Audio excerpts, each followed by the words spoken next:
Hello for millennials! Bakit nga ba nagkakaroon ng iba't ibang kulay ang mga bunga ng mga halaman?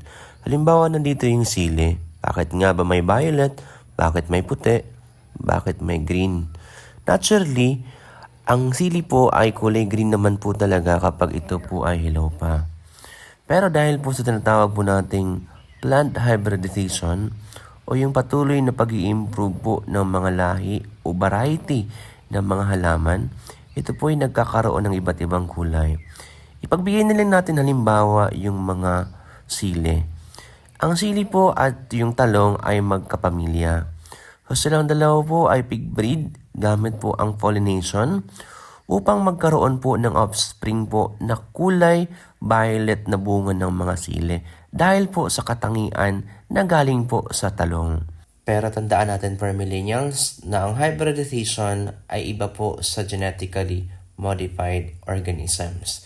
Ang genetically modified organisms or GMO po kasi, ito po ay nag-a-add o nagdadagdag po tayo ng genes dun po sa genetics ng ating mga halaman.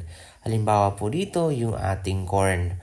Ang corn or Bacillus thuringiensis po, isang uri ng bakterya o mikrobyo na matatagpuan sa ilalim ng lupa at ito po ay nilalagay po sa ating genetics ng mga corn upang yung bakterya na yun ay maprotektahan po yung corn sa kahit anong klaseng mga peste po nito. Halimbawa po dito, ang corn borer. Ang corn borer po ay kapag ito'y kumain ng kahit anong klase ng BT corn ay maaari po silang mamatay agad. So, ganun po ang epekto ng GMO. Sa makatuwid po, ang GMO ay nagdadagdag, samantalang ang plant hybridization ay nag-i-improve lamang ng mga halaman. So, yun lamang po. Happy farming!